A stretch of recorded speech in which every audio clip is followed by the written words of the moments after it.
안녕하세요 여러분, 성공합시다. 여러분들은 융통성이 있으신 편이신가요? 저는 원래 좀 원리 원칙대로 하는 편이에요. 근데 하나님 안에서 정말 많이 변했는데요. 오늘 바울한테서 제대로 된 융통성 한번 배워보기로 해요.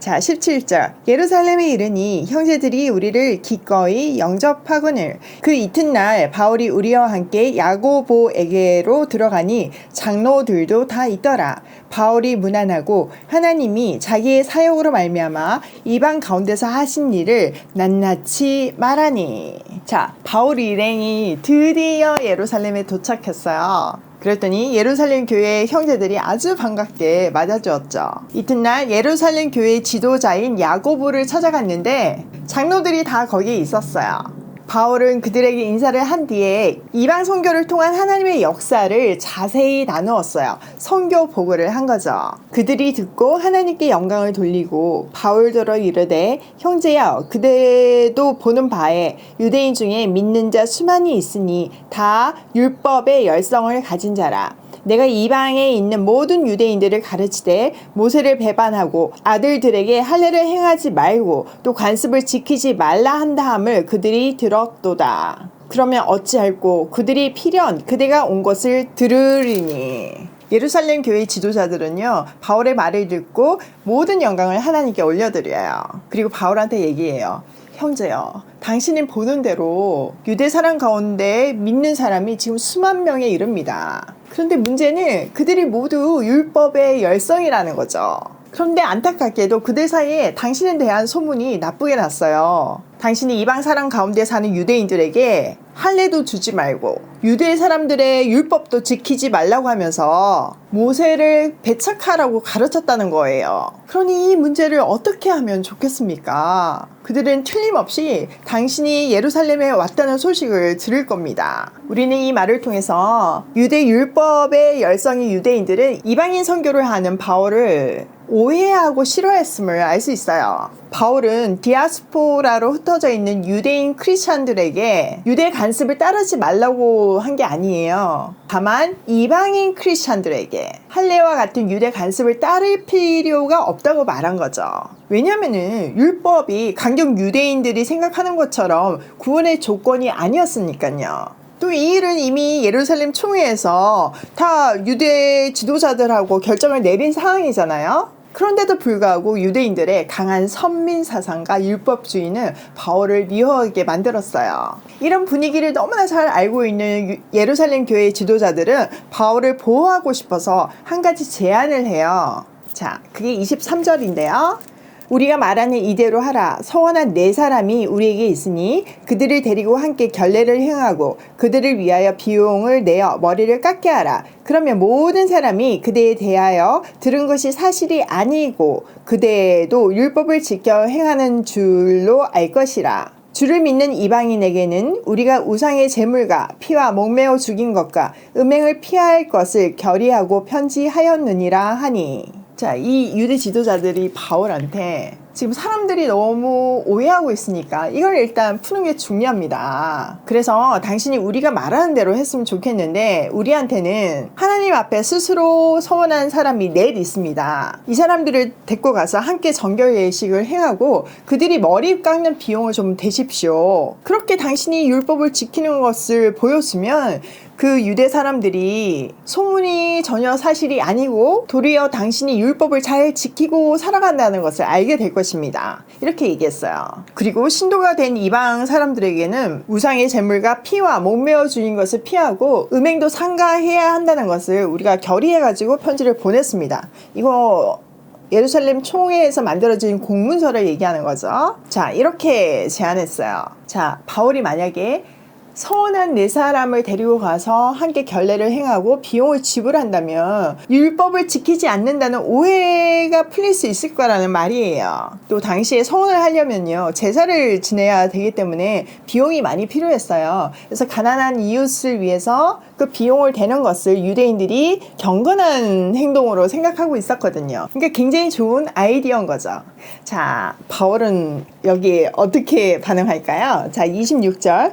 바울이 바울이 이 사람들을 데리고 이튿날 그들과 함께 결례를 행하고 성전에 들어가서 각 사람을 위하여 제사 드릴 때까지의 결례 기간이 만기된 것을 신고하니라. 바울은요, 그 제안을 받아들여서 바로 그 다음날 서원한 네 사람들과 함께 정결 예식을 행하고 성전으로 들어갔어요. 그리고 정결 기한이 찬 날짜와 각 사람을 위해서 예물을 바칠 날짜를 신고했어요. 자, 바울은요, 진리로 말미암아 율법에 대한 자유함이 있는 사람이었어요. 근데 그가 지금 율법을 지켜요. 이거는 그가 고린도 전서에 밝힌 것처럼 유대인을 위해서 유대인처럼 행동하는 것은 그 영혼들을 얻기 위함이었어요. 그는 본질적인 진리의 문제에 대해서는 목숨을 걸었지만 그 외의 문제에는 약한 자의 눈높이에 맞춰서 배려하는 바울의 융통성에 박수를 보내요. 이거 진짜 우리가 배워야 해요. 우리는 자기 뜻을 굽히려고 하지 않잖아요. 교회 안에도 그래서 많은 대립이 있잖아요. 그러니까 중요한 거는 진리에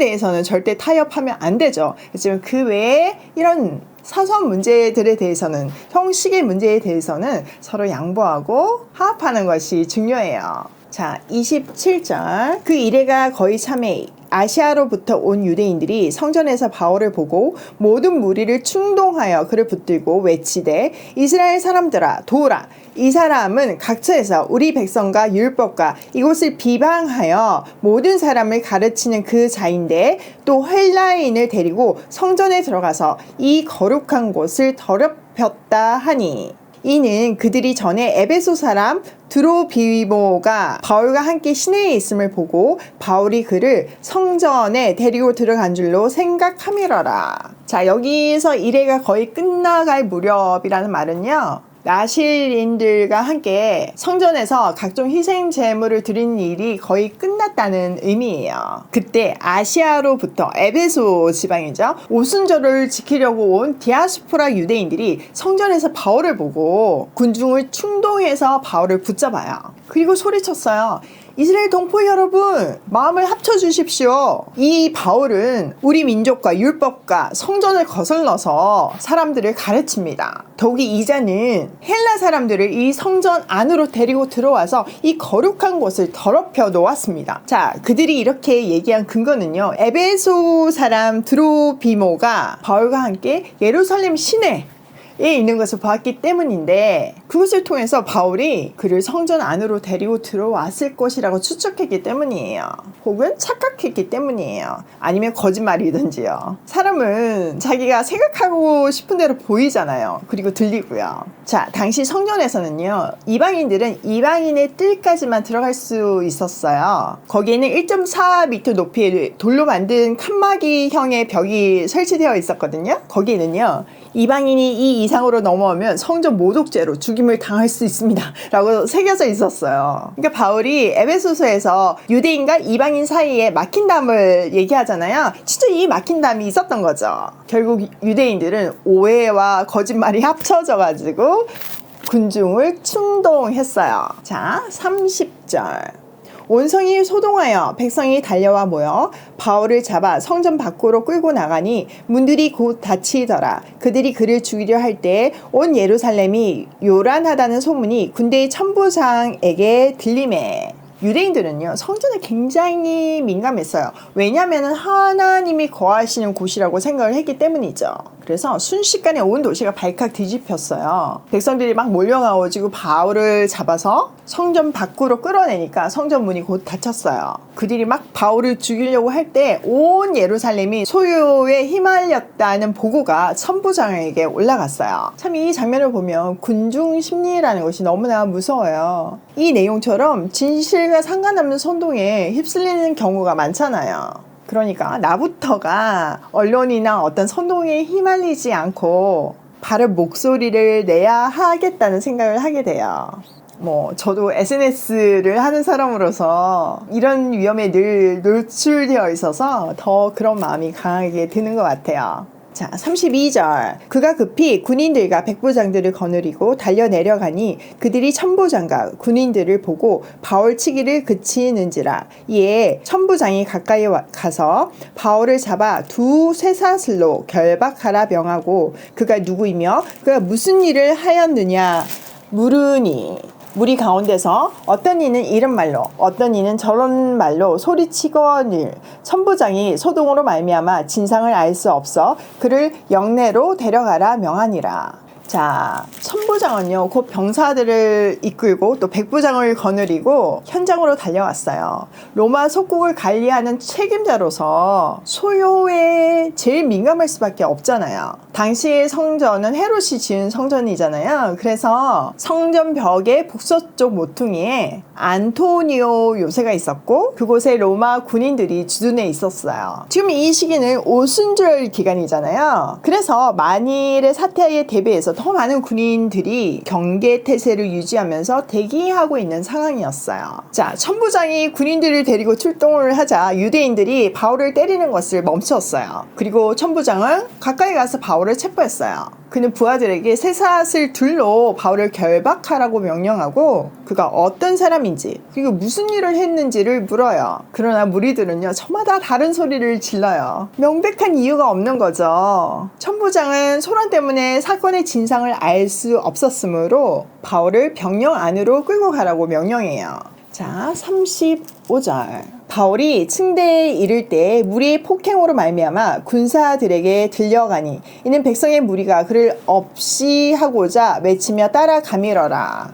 바울이요 층계에 도착하자 군중이요 하도 난폭하게 굴어가지고 로마 군인들이 그 바울을 둘러매고 가야 할 정도였어요. 그리고 큰 무리가 막 따라오면서 그 자리를 없애버려라 라고 소리쳤어요. 어쩜 이렇게 30여 년 전에 예수님을 십자가에 못 박는 그 장면하고 똑같을까요? 자, 37절 바울을 데리고 영내로 들어가려 할 그때 바울이 천부장에게 이르되 내가 당신에게 말할 수 있느냐 이르되 내가 헬라 말을 아느냐 그러면 내가 이전에 소요를 일으켜 자기 4,000명을 거느리고 광야로 가던 애굽인이 아니냐 바울이 이르되 나는 유대인이라 소읍이 아닌 길리기아 다소시의 시민이니 청컨대 백성에게 말하기를 허락하라 하니. 자, 바울이 병영 안으로 끌려갈 즈음에 천부장에게 한 말씀 드려도 되겠습니까? 라고 물어요. 그랬더니 천부장이 당신 헬라말로 할 줄 알아요? 이렇게 한 거죠. 바울이 헬라말로 질문했다는 뜻이에요. 그건 천부장에게 굉장히 호의를 줬겠죠. 그제서야 천부장이 그러면 당신이 얼마 전에 폭동을 일으키고 4,000명의 자객을 이끌고 광야로 간 그 이집트 사람이 아니요? 라고 얘기했어요. 바울은 나는 길리기아 다소 출신의 유대 사람으로 그 유명한 도시의 시민입니다. 이렇게 답해요. 그리고 저 사람들에게 내가 한마디 할 수 있게 허락해 주십시오 라고 말했어요.